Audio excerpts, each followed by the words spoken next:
ग्वालियर में शराब कारोबारी के बेटों ने जमीन कारोबारी और व्यापारी से 11 करोड़ की धोखाधड़ी की। पड़ाव थाने में आरोपियों के खिलाफ धोखाधड़ी का मामला दर्ज किया गया। पड़ाव थाना प्रभारी विवेक अष्ठाना ने बताया कि इटारसी के रहने वाले सुरेश पुत्र राम अवतार गोयल की मुलाकात कुछ समय पहले नवीन शिवहरे पुत्र चिरंजी लाल शिवहरे निवासी गांधीनगर और उसके भाई प्रवीण शिवहरे से हुई थी। इन लोगों ने 2020 में 135 बीघा जमीन का सौदा सुरेश गोयल से किया था। सुरेश गोयल को 135 बीघा जमीन का सौदा 1.21 करोड़ रुपए प्रति बीघा के हिसाब से बेचने की बात कही गई। जमीन सुरेश को पसंद आ गई। उन्होंने जमीन खरीदने के लिए 11 करोड़ रुपए बतौर एडवांस दिए और विक्रय अनुबंध पत्र तैयार करा लिया। विक्रय अनुबंध पत्र तैयार कराने के बाद उन्होंने राजस्व विभाग में जमीन की पड़ताल कराई। तब सामने आया कि जिस सर्वे क्रमांक की जमीन को नवीन और प्रवीण ने अपना बताया वह उनके नाम पर है ही नहीं। इसके कुछ समय बाद यह भी पता लगा कि ओंकार कंस्ट्रक्शन कंपनी के साथ भी इस जमीन को बेचने का अनुबंध कर इन लोगों ने 4 करोड़ रुपए लिए।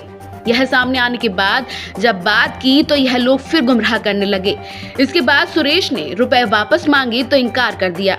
इस मामले की शिकायत सुरेश ने पुलिस अधिकारियों से की। शिकायती आवेदन और दस्तावेजों की जांच के बाद FIR दर्ज की गई।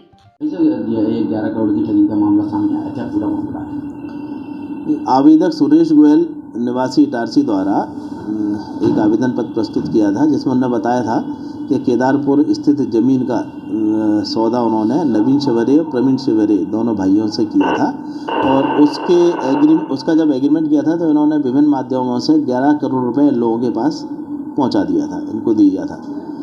लेकिन अब ये हो रहा है कि वो ना तो इसकी रजिस्ट्री इन्होंने कराई और फिर जब मालूम किया तो उक्त ज़मीन जो है वो 134-35 बीघा इनकी नहीं है, उसमें से मात्र कुछ ही ज़मीन नवीन शिवहरे प्रवीण शिवहरे की है, बाकी अन्य लोगों की है।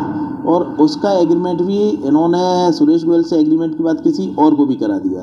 तो आवेदन पत्र की जांच थाना पड़ाव से एवं वरिष्ठ अधिकारियों से की गई थी और इसमें विधिक अभिमत के बाद में दोनों के विरुद्ध धारा 417, 420, 467, 68 और 471 के तहत प्रकरण पंजीबद्ध कर विवेचना में लिया गया है और जैसे जैसे विवेचना में तथ्य आएंगे उसके अनुसार हम लोग कार्रवाई करेंगे। क्या आरोपी सर गिरफ्तार नहीं? अभी गिरफ्तार नहीं हुए आरोपी, अभी विवेचना जारी है।